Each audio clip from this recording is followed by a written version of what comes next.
Hey friends, welcome back to my channel Stree World. और आज की ये वीडियो बहुत ही ज़्यादा इंस्पायरिंग और मोटिवेटिंग होने वाली है आपके लिए। अगर आप एक लड़की हैं, आपके फैमिली मेम्बर्स आपको सपोर्ट नहीं करते हैं पढ़ाई में, या आपकी शादी हो चुकी है और ससुराल वाले सपोर्ट नहीं करते हैं, आप आगे बढ़ना चाहती हैं बट आपके अंदर वो कॉन्फिडेंस नहीं आ रहा है कि कैसे आगे बढ़ें, तो आज मैं आपको 10 ऐसे पॉइंट्स बताऊंगी जिसको फॉलो करने के बाद आपका ज़िंदगी जीने का नज़रिया बदल जाएगा। ट्रस्ट मी, इन 10 पॉइंट्स को मैंने बहुत ही ज़्यादा सीरियसली लिया अपनी लाइफ में। और अगर आप भी इन्हें सीरियसली लेंगे, इनको फॉलो करेंगे, तो आपका ज़िंदगी जीने का नज़रिया बदल जाएगा और कहीं ना कहीं आप पहले के जैसे एम्बिशियस बन जाएंगे। तो चलिए वीडियो की शुरुआत करते हैं। सबसे पहला पॉइंट है जस्ट बी योर सेल्फ। हमारे साथ क्या होता है कि जब हमारी शादी हो जाती है तो हम बहुत ज़्यादा खुद को दूसरों के अकॉर्डिंग ढालने की कोशिश करते हैं। हमें लगता है कि इनको ऐसा पसंद है तो मुझे ऐसा बन जाना चाहिए। अगर इनको कम बोलने वाली लड़की पसंद है तो मुझे कम बोलने वाली लड़की बन जाना चाहिए। और हम अपनी पर्सनालिटी में बहुत ज़्यादा चेंज लाते हैं। हमेशा दूसरों को खुश करने के लिए हम अपने अंदर चेंजेस लाते जाते हैं। पर क्या आपको पता है, ये चेंजेस आपको आगे फ्यूचर में बहुत भारी पड़ने वाले हैं। कभी कभार हमारे साथ ऐसा होता है कि जब हम अपनी तस्वीर शादी से पहले वाली देखते हैं तो हम खुद शॉक्ड हो जाते हैं कि ये हम थे। और ये सिर्फ फिजिकल अपीयरेंस के लिए मैं नहीं कह रही हूँ। हमारा सोचने का तरीका, बोलने का तरीका, रहन सहन सब बदल जाता है। कहीं ना कहीं अपने वैल्यूज, अपने ड्रीम्स सबसे कॉम्प्रोमाइज करके बैठ गए होते हैं। मैं आपको ये नहीं कह रही हूँ कि आपको बदलना नहीं है, आपको बदलना है, लेकिन उतना ही बदलना है जितने में आपकी वैल्यूज और आपका ड्रीम कॉम्प्रोमाइज ना हो। हम क्या करते हैं अपनी बात, जो लड़की, मैंने बहुत बार देखा है कि जो लड़की शादी से पहले खुद के लिए स्टैंड लेने वाली होती है, वो शादी के बाद कुछ नहीं कर पाती है। वो केवल दूसरे पे डिपेंडेंट रहती है कि ये अलाउ करेंगे तब मैं ये करूँगी, अगर ये अलाउ नहीं करेंगे तो मैं नहीं करूँगी। तो सोचिए कि कितना ज़्यादा डिफरेंस आ जाता है शादी के बाद। इसलिए जिनकी शादी नहीं हुई है उनके लिए तो बेस्ट एडवाइस यही है कि शादी के बाद आप जो है ना अभी, आप वही बने रहिए, क्योंकि हर एक इंसान यूनिक होता है। सब में अपनी क्वालिटीज़ होती हैं। आपको उनको छोड़ने की या 360 डिग्री चेंज करने की ज़रूरत नहीं है। और जिनकी शादी हो गई है तो आप कभी अपने आप को शादी से पहले वाले इंसान से मिलवाइए। उसके बारे में सोचिए कि आप कैसी थी, आपको क्या क्या करना था लाइफ में, कहाँ जाना था, क्या क्या अचीव करना था। और जब धीरे धीरे आप अपने वैल्यूज़ को स्ट्रॉन्ग करती जाएंगे, अपने लिए स्टैंड लेने लग जाएंगे, तो फिर देखिएगा आपकी लाइफ में कोई ना कोई पॉजिटिव चेंज ज़रूर आएगा। दूसरा पॉइंट है लेट योर ड्रीम्स अलाइव। हमारे साथ क्या होता है कि हम घर के काम में इतना बिजी हो जाते हैं कि हम खुद के लिए सोचना ही छोड़ देते हैं। हम वो सब काम करते हैं जो कि हमारे करियर को, हमारे गोल को सपोर्ट नहीं करता हो। लाइक हम खाना बनाते हैं, बर्तन धोते हैं, झाड़ू पोछा करते हैं, दूसरों का ख्याल रखते हैं, सबकी फरमाइशें पूरी करते हैं, लेकिन अपने लिए कभी कुछ नहीं करते हैं। हम ये सब भूल जाते हैं कि हमें क्या करना था, कहाँ जाना था, क्या अचीव करना था, अपने मम्मी पापा के लिए क्या क्या करना था। अब वो दिन याद कीजिए जब आप बचपन में, आपसे टीचर पूछा करती होगी कि तुमको क्या बनना है बड़े होकर। आप में से किसी का भी जवाब ये नहीं होता होगा कि मुझे हाउसवाइफ बनना है, मुझे कुछ नहीं करना है, मुझे केवल घर का काम करना है। मुझे ऐसा लगता है कि हर एक लड़की कुछ ना कुछ ऐसा जवाब देती होगी कि मुझे डॉक्टर बनना है, इंजीनियर बनना है, टीचर बनना है, अपने मम्मी पापा के सपनों को पूरा करना है। लेकिन जब हमारी शादी हो जाती है तो बस हम इन सब चीज़ों को पीछे छोड़ देते हैं, उनके बारे में सोचना ही बंद कर देते हैं। देखिए, कोई भी रिश्ता ऐसा होना चाहिए जो कि आपके सपनों को पंख दे। अगर कोई रिश्ता आपके सपनों के पंखों को कतर रहा है ना, तो फिर उस रिश्ते में रहने का कोई फायदा नहीं है। और एक बात ज़रूर, कि अगर कोई आपको अपोज भी कर रहा है तो इसका मतलब ये थोड़ी है कि हम अपने लिए सोचना बंद कर देंगे। अगर कोई हमें कहेगा कि जाओ गड्ढे में जाकर गिर जाओ, आप गिर जाएंगे क्या? नहीं गिरेंगे ना कहीं आप अपने बारे में सोचेंगे। तो यही बात होती है लड़कियों के साथ कि वो खुद के लिए सोचना ही बंद कर देती है। आज से ही अपने लिए सोचना शुरू कीजिए कि आपने क्या क्या सोच रखा था ज़िंदगी में अचीव करने के लिए, और आज आप कहाँ पर हैं। ट्रस्ट मी, आप जिस भी सिचुएशन में आज हैं, अगर आप अपने लिए सोचना शुरू करेंगे ना, धीरे धीरे छोटे छोटे स्टेप्स लेना शुरू करेंगे, आप देखिएगा 1 से 2 साल के अंदर आप अपने ड्रीम को अचीव कर चुके होंगे। तो चलिए, अब मैं अपना तीसरा पॉइंट डिस्कस करती हूँ। मेरा तीसरा पॉइंट है कि be selfish for your dreams. हमारे साथ अक्सर ऐसा क्या होता है कि हम जब पढ़ रहे होते हैं और घर में कोई मेहमान आ जाते हैं तो लड़कियों को ही उठकर जाना होता है चाय बनाने के लिए, आदर सत्कार करने के लिए, उनके साथ टाइम स्पेंड करने के लिए, 1-2 घंटे बैठने के लिए। तो तो आप खुद सोचिए कि जब आप पढ़ रहे हैं और बीच बीच में आप इतना डिस्टर्ब होंगे तो आप कैसे किसी चीज़ को अचीव कर पाएंगे। एक बात ध्यान रखिए कि आपका जो पुराना रूटीन है उसके हिसाब से अगर आप अभी भी ज़िंदगी जिएंगे तो सक्सेसफुल नहीं होंगे। अगर आपकी जो पुरानी हैबिट्स हैं उनको आप आज ही फॉलो कर रहे हैं और आप चाह रहे हैं कि आप सक्सेसफुल हो जाए तो आप नहीं हो पाएंगे। पुरानी आदतों को आपको तोड़ना ही पड़ेगा। जब आप किसी एग्जाम की प्रिपरेशन करने लग जाते हैं तो मन में ठान लीजिए कि अब आपको सेल्फिश होना पड़ेगा। आपका टाइम पहले आपका है, फिर किसी और का है। ये बात एकदम मन में गांठ बांध लीजिए कि अगर आप सेल्फिश नहीं होंगे ना तो आप जैसे बहुत सारे स्टूडेंट्स हैं जो कि प्रिपेयर कर रहे हैं और बहुत ज़्यादा टाइम स्टडीज़ को डिवोट कर रहे हैं।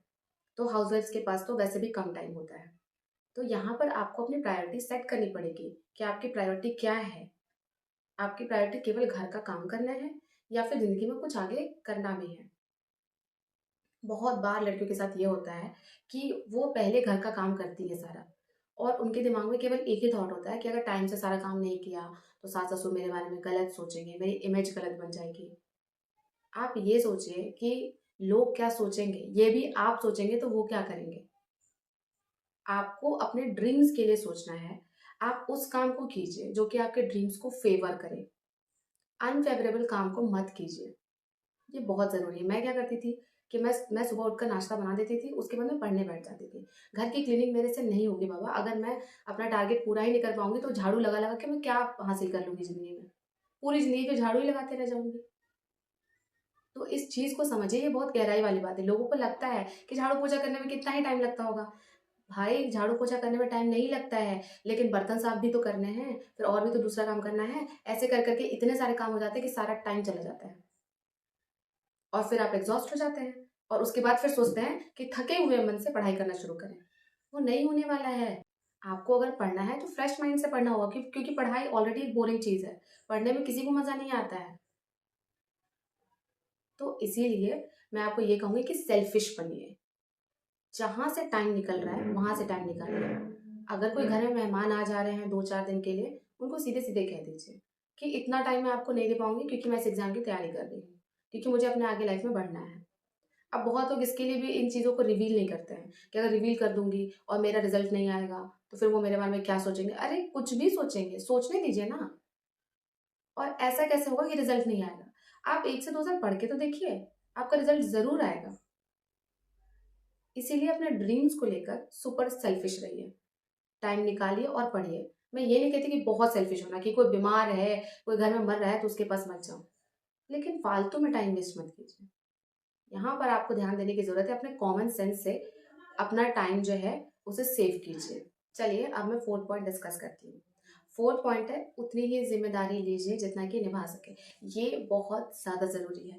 लड़कियाँ क्या करती है जब उनकी शादी होती है तो वो एकदम बहुत ज़्यादा अपने फैमिली मेंबर्स को कम्फर्ट देना चाहती हैं, जो कि बहुत अच्छी बात है। मैं इसको कहीं से भी गलत नहीं कह रही हूँ। लेकिन हाँ, अगर आपको आगे बढ़ना भी है लाइफ में और फैमिली को भी साथ में लेकर चलना है तो आपको कहीं न कहीं बीच का रास्ता निकालना होगा। आप ये सोचेंगे कि आप सबको चाय पानी भी टाइम से दे रहे हैं, सबको दवाई भी खिला रहे हैं, सबके लिए खाना भी बना रहे हैं, झाड़ू पोछा भी कर रहे हैं, हर कुछ कर रहे हैं, सब कुछ फॉलो कर रहे हैं और उसके बाद आप सक्सेसफुल हो जाएँ, जॉब भी कर लें, वो नहीं होने वाला है। कहीं न कहीं आपको कॉम्प्रोमाइज़ करना पड़ेगा। उतनी ही ज़िम्मेदारी लीजिए जितना कि आप कर सकते हैं। बहुत बार क्या होता है कि हम शादी के तुरंत बाद में बहुत सारी ज़िम्मेदारियाँ ले लेते हैं, सब कुछ टाइम से करके सबको देते हैं, लेकिन जब तैयारी करने की बात आती है और जब उस टाइम पे हम थोड़ी-थोड़ी ज़िम्मेदारियों से छूटना चाहते हैं, हमें लगता है कि छोड़ो ये काम बाद में कर लेंगे, अभी पढ़ लेते हैं। तब क्या है ना इस केस में आपके फैमिली मेंबर्स आपको कहेंगे कि शुरू-शुरू में तो बहुत अच्छा रहती थी, अब देखो, अब बदल गई है। तो इसीलिए आप जो हैं ना, आप वही रहिए। मैं ये नहीं कह रही कि बदलिए, आप जो हैं आप वही रहिए। जैसे आप मायके में रहती थी ना, वैसे ही ससुराल में भी रहिए।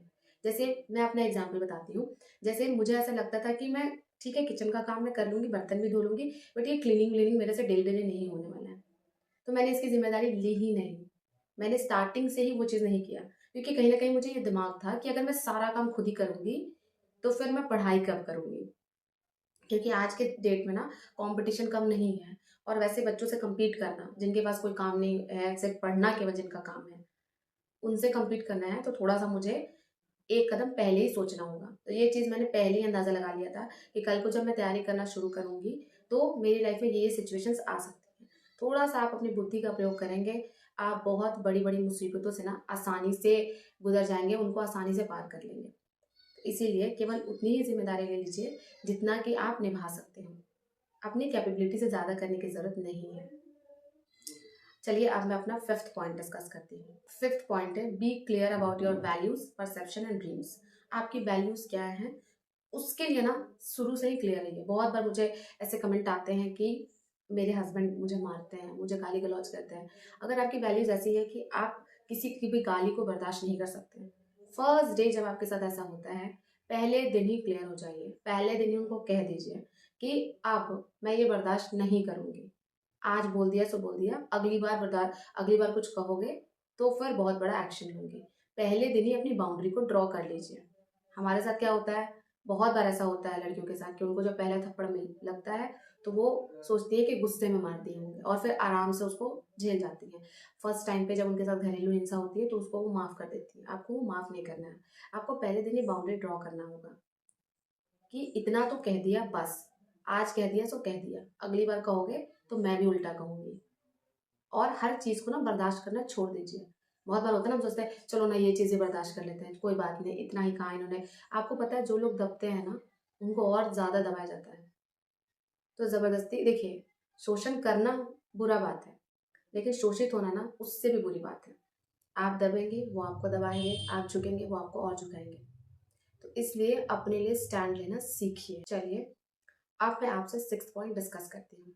6th पॉइंट है do not settle on your dreams. बहुत बार हमारे साथ ऐसा होता है कि जब हमारी शादी हो जाती है तो कुछ लोग हमें एडवाइस करते हैं कि तुम्हें जॉब करने की क्या ज़रूरत है, तुम्हें तो सब कुछ मिल जाएगा, खाना पीना कपड़ा सब कुछ प्रोवाइड कर दिया जाएगा, तो तुम्हें जॉब करने की ज़रूरत नहीं है। और कुछ स्पेशली लेडीज़ ऐसी होती हैं जो ये नसीहत बार बार देती हैं और कहती हैं कि जॉब करने से ये हो जाएगा वो हो जाएगा, ज़िंदगी बदल जाती है, रिश्ता ख़राब हो जाता है। लेकिन मैं आपको कह रही हूँ कि कोई आपको कितना भी ये कहे ना कि जॉब करने की तुम्हें ज़रूरत नहीं है, आप उसी दिन सावधान हो जाइए। क्योंकि आपको पता है जॉब करने का हक आपका भी है, सक्सेसफुल होने का हक आपका भी है और सबसे तारीफ़ पाने का हक भी आपका है। इसीलिए कभी भी अपने ड्रीम्स के लिए सेटल डाउन मत होइए। आप ये मत सोचिए कि इसके बदले क्या करना है मुझे ये अचीव करके, इसके बदले में तो मुझे ये सब कुछ मिल ही रहा है। आपको पता है लोग आपको सब कुछ ला कर देंगे, पर जो रिस्पेक्ट आप डिज़र्व करती है ना, वो रिस्पेक्ट आपको कभी नहीं देंगे। आपको पता है क्यों? क्योंकि रिस्पेक्ट पाने के लिए पैसा कमाना पड़ता है, उस लेवल का कंट्रीब्यूशन करना पड़ता है। 7th पॉइंट है don't be afraid of failure. हमारे साथ बहुत बार ऐसा होता है कि हम तैयारी करना शुरू तो कर लेते हैं और फिर हमें लगता है कि 1-2 महीने में ही हमारा कोई रिजल्ट आ जाए। ऐसा नहीं होता है। हर एक एस्पिरेंट को बहुत सारे फेलियर से गुजरना पड़ता है। तो इसके लिए माइंड में प्रिपेयर रहिए कि आज आप तैयारी करना शुरू कर रहे हैं, कल को आप ये एग्ज़ाम देंगे, तो फेल होना लाज़मी है। कभी भी आपका ज़रूरी है, बहुत ऐसे 10% बच्चे ही होते होंगे जो कि फर्स्ट अटेम्प्ट में क्वालीफाई कर जाते हैं। तो इसीलिए अगर आपको फेलियर मिल रहा है तो अफ्रेड मत होइए, डरिए मत, ये पार्ट एंड पार्सल है इस प्रिपरेशन जर्नी का। तो जब भी आप फेल होते हैं आप ये समझ लीजिए कि कोई बात नहीं, आप उससे सीखिए। किस एग्जाम में फेल हुए तो क्यों हुए, कौन कौन सा क्वेश्चन आपसे नहीं बना, टाइम मैनेजमेंट में कोई प्रॉब्लम थी क्या, कौन सा टॉपिक क्लियर नहीं था। तो फेलियर्स को इस तरह से लीजिए। चलिए अब मैं 8 पॉइंट डिस्कस करती हूँ। 8 पॉइंट है बी रेडी टू कॉम्प्रोमाइज। देखिए, अगर आप एक हाउसवाइफ है और एस्पिरेंट भी है या आप एक लड़की हैं और आप तैयारी करना चाह रहे हैं, आप मैरिड हो या अनमैरिड इससे कोई मैटर नहीं करता, क्योंकि मुझे ऐसा लगता है कि लड़कियों की स्थिति, मतलब बहुत कम ही लड़कियां ऐसी होंगी जिनकी स्थिति बिफोर मैरिज बहुत अच्छी होती है, लेकिन कहीं ना कहीं उनको भी थोड़ा बहुत ये भेदभाव वाला चीज़ झेलना ही पड़ता है। तो अगर आप किसी एग्जाम की तैयारी कर रही हैं तो आपको कॉम्प्रोमाइज़ करने के लिए रेडी रहना होगा। आप ये सोचेंगे कि एकदम टाइम से सब कुछ फॉलो हो जाए, टाइम से खाना बन जाए, सब लोग आपके बारे में अच्छा सोचें और आप पढ़ाई भी कर लें, वो नहीं होने वाला है। कॉम्प्रोमाइज़ करिए, आपकी इमेज थोड़ी खराब होगी बाहर, लोग कहेंगे कि सेल्फिश हो गई है, सिर्फ पढ़ाई पढ़ाई करती है। कोई बात नहीं, आपको ये कॉम्प्रोमाइज़ करना पड़ेगा। आपको नींद से भी कॉम्प्रोमाइज़ करना पड़ेगा। हो सकता है अभी आप 6-7 घंटे सोती हो, लेकिन टाइम कम होने की वजह से आपको 5 घंटे भी सोने पड़ सकते हैं कभी-कभी। बहुत बार ऐसा भी कॉम्प्रोमाइज़, जैसे मैं आपको अपना बता रही हूँ, 1.5 सालों में, 1.5 साल मेरी प्रिपरेशन जर्नी के मैंने प्रॉपर यूट्यूब पे डाला है। मैं बहुत कम बार ऐसे शॉपिंग पे जाती थी, बहुत मूवी देखने तो मुझे लगता है कि मैं नहीं गई हूँ। 1-2 बार गई होंगी, कभी रांची गई होंगी तो।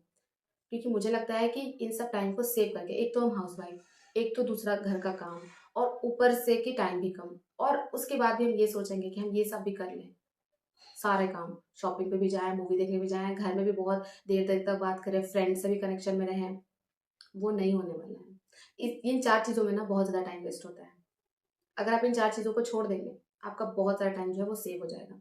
इन सब चीज़ों से आपको कॉम्प्रोमाइज़ करना पड़ेगा, आपको एक नीरस रूटीन फॉलो करना पड़ेगा, तब जाके आप सक्सेसफुल होंगे। मुझे बहुत बार ऐसे कमेंट आते थे जिसमें लोग लिखते थे कि दीदी आप रोबोट हो क्या, सुबह उठती हो, खाना बनाती हो, पढ़ाई करने लग जाती हो, कभी बाहर नहीं जाती घूमने, कभी कुछ नहीं। तो वो सब करना पड़ता है ना, ये सैक्रिफाइसेस हैं, ये आपको करने पड़ेंगे। मैंने सैक्रिफाइस किया, तब आज मैं इंडिपेंडेंट हूँ। भले ही मैंने बहुत हाई लेवल की नौकरी नहीं करी, लेकिन मैं इतना तो कह सकती हूँ कि अब मैं फाइनेंशियली किसी पर डिपेंडेंट नहीं हूँ। तो इसीलिए कॉम्प्रोमाइज करने के लिए तैयार रही हैं। चलिए अब मैं 9th पॉइंट डिस्कस करती हूँ। 9th पॉइंट है surround your self with right people. ये बहुत ज़्यादा ज़रूरी है। आपको पता है जब आप तैयारी करेंगे, कुछ लोग आपको ऐसे फालतू में एडवाइस देंगे कि जो लड़की जॉब करती है उसके बच्चे बिगड़ जाते हैं। ये एडवाइस ना आपको हर दूसरी औरत और हर दूसरा आदमी आपको दे देगा आके, कि उनके बच्चे की देखभाल अच्छे से नहीं होती है, वो मेंटली वीक हो जाते हैं, या फिर उन हस्बैंड वाइफ का रिश्ता जो है वो खराब हो जाता है, एक दूसरे के लिए टाइम नहीं रहता, और पता नहीं क्या क्या। तो ये ऐसे लोग होते हैं जो खुद लाइफ में कुछ अचीव नहीं कर पा रहे होते हैं, और आपको भी करने से रोकते हैं, क्योंकि आज के डेट में ना कोई भी किसी को आगे बढ़ते देखना नहीं चाहता है। तो प्लीज ऐसे जो फालतू सजेशन आपको देना, उनसे तुरंत दूरी बना लीजिए, और राइट पीपल के साथ, मतलब अच्छे लोगों के साथ, जो लोग तैयारी कर रहे हैं, जो लोग एम्बिशियस हैं, जो हर दिन मॉक लगाते हैं, उनके साथ आप अपना एक ग्रुप बनाइए। उससे क्या होगा कि जब आप किसी को देखेंगे कि इसने आज ये टॉपिक कंप्लीट कर लिया, अरे ये तो इतनी सीरियस है पढ़ने के लिए, तो आपको पता है आप भी उसके जैसा बन जाएंगे। यूट्यूब पे वीडियो डालने का मेरा एक मात्र यही पर्पस था कि लोग देखें कि कैसे पढ़ सकते हैं हम लोग शादी के बाद भी। और ट्रस्ट में, कल ही मुझे एक कमेंट आया था जिसमें एक सब्सक्राइबर लिख रही थी कि दी मैं आपको केवीएस के टाइम से फॉलो कर रही हूँ, और अब मेरी जॉब लग गई है, और उस टाइम पे ना बहुत टेंशन थी मेरी लाइफ में, आज से 1.5 साल पहले, लेकिन अब सारी टेंशन खत्म हो गई है। तो आपको बहुत बहुत थैंक यू। ऐसा क्यों होता है पता है? क्योंकि जैसा हम देखते हैं वैसा हम बन जाते हैं। तो कोशिश करिए कि अच्छी चीज़ों को देखें जो आपके गोल को सपोर्ट करते हैं, अच्छे लोगों को फॉलो कीजिए, ऐसी आलतू फालतू लोगों को मत फॉलो कीजिए, उनको फॉलो कीजिए जो सच में आपकी लाइफ में पॉजिटिविटी ऐड करते हैं। और ऐसे लोगों का एक ग्रुप बना के जरूर रखिए जहां पर अपने थॉट्स और आइडियाज शेयर कर सकते हो। तो ये था मेरा 9th पॉइंट। और अब मैं डिस्कस करूंगी 10th पॉइंट। ये सबसे इंपॉर्टेंट है, ट्रस्ट द गॉड टाइमिंग। हाँ, बहुत बार हमारे साथ ऐसा होता है कि हम बहुत ज़्यादा टेंस्ड हो जाते हैं कि अभी मेरा एग्जाम है, पता नहीं मेरी जॉब लगेगी या नहीं, जॉब लग जाएगी तो उसके बाद क्या होगा, हस्बैंड से दूर रहना पड़ेगा, कैसे रहूंगी, कैसे मैनेज करूंगी। ये सारे कंफ्यूजन हर एक हाउसवाइफ को होती होंगी, स्पेशली जो मैरिड है। तो मैं आपको ये कहूंगी कि गॉड की प्लानिंग पे और गॉड की टाइमिंग पे विश्वास कीजिए। भगवान अगर आपको कोई नौकरी दे रहे हैं ना, तो उसका सोल्यूशन भी देंगे आगे, ऐसा नहीं है कि नहीं देंगे। दूसरी बात ये कि हर किसी का अपना टाइम जोन होता है। कुछ लोग अर्ली 20s में ही, लाइक 23-24 के एज में ही जॉब ले लेते हैं, कुछ लोग 33-34 उनको लग जाता है जॉब लेने में। तो कुछ लोग ऐसे भी होते हैं। तो सबका अपना टाइम जोन होता है, और सबकी अपनी टाइमिंग होती है। कभी भी अपने आप को किसी से कंपेयर मत कीजिए कि इसकी नौकरी इतनी जल्दी लग गई, मैं अभी तैयारी ही कर रही हूँ। मेरे से भी बहुत लोग जूनियर थे जो कि जॉब में हैं, मेरी जॉब अब लगी है जाके, लेकिन मैं अपनी टाइमिंग से खुश हूँ। कोई बात नहीं, किसी की पहले लगती है, किसी की बाद भी लगती है, किसी की बड़ी जॉब लगती है, किसी की नॉर्मल जॉब लगती है, उससे क्या प्रॉब्लम है? दूसरों से कंपैरिजन नहीं करेंगे ना, जिंदगी बहुत सुखदायी रहेगा। और भगवान के प्रोसीजर पर भरोसा कीजिए। बहुत बार हमारे अंदर, जैसे मेरे अंदर ये ख्याल आता है हमेशा, ये 9th-10th का एग्जाम दे रही हूँ, पता नहीं फिर से नवादा डिस्ट्रिक्ट मिलेगा या नहीं। लेकिन कभी कभी ना हमें भगवान के सामने सरेंडर कर देना होता है कि ठीक है भगवान, एग्जाम तो दे रही हूँ, जो डिस्ट्रिक्ट देना हो दे देना, और जहाँ अलॉट करना हो कर देना। अगर एग्जाम निकल जाए तो भी अच्छा है, नहीं निकले तो भी अच्छा है, जो तुम्हारी मर्जी है वो करना। तो कभी कभी ऐसा होता है कि भगवान के सामने हमें सरेंडर करना पड़ सकता है। तो बस ये थे 10 पॉइंट्स जो कि बहुत ज़्यादा इंपॉर्टेंट थे, और मुझे ऐसा लग रहा था कि मैं आपके साथ डिस्कस करूं, ताकि आपको भी थोड़ा इंसाइट आए, और आपको भी लगे कि ये जो सिचुएशंस हैं ये सबकी लाइफ में है। जो जो मैंने आपको बताया अभी, इन 10 पॉइंट्स को मैं हमेशा से अपनी लाइफ में फॉलो करती हूँ। अगर आप भी ऐसा एटीट्यूड बना लेंगे तो आपके लिए भी ज़िंदगी जीना कहीं ना कहीं बहुत आसान हो जाएगा। आई होप आपको ये मेरी वीडियो बहुत अच्छी लगी हो। अगर आपको ये वीडियो बहुत अच्छी लगी हो तो एक रेड हार्ट कमेंट करना मत भूलिएगा। और हाँ, जितने भी लोग हैं इस वीडियो को ज़्यादा से ज़्यादा शेयर कीजिए, ताकि जितनी भी लड़कियां ना आज जो कंफ्यूजन में है शादी के बाद कि कर सकते हैं या नहीं कर सकते हैं, जो डाउट्स होते हैं ना बहुत ज़्यादा इंसान के अंदर कि पता नहीं होगा या नहीं। मैं आपको बता रही हूँ, अभी से 1.5 साल पहले मेरे अंदर भी सारे डाउट्स थे कि तैयारी शुरू कर रही हूँ, पता नहीं सिलेक्शन होगा नहीं होगा, क्या होगा फ्यूचर, कुछ नहीं पता था। और सोचिए कितनी सारी लड़कियां इस कंफ्यूजन में रह के अपने करियर को बर्बाद कर लेती हैं, आगे बढ़ ही नहीं पाती हैं। तो अगर उन तक ये वीडियो पहुंचेगी तो कहीं ना कहीं उनके मन में भी इंसाइट आएगा, उनको भी लगेगा कि नहीं, अगर ये कर सकती है तो मैं भी कर सकती हूँ, क्योंकि जैसे मैं हूँ वैसे ही आप हैं। तो इस वीडियो को ज़्यादा से ज़्यादा शेयर कीजिए, ज़्यादा से ज़्यादा लाइक कीजिए, ताकि ये वीडियो हर एक लड़की तक पहुंच सके। और हाँ, मेरे चैनल पर जल्दी से 50,000 का टारगेट जो है वो पूरा कर दीजिए, सब आपके हाथ में है। अगर वीडियो अच्छी लगी हो तो लाइक कर दीजिए, चैनल पर नए हैं तो सब्सक्राइब कर दीजिए। मिलती हूँ आपसे नेक्स्ट वीडियो में।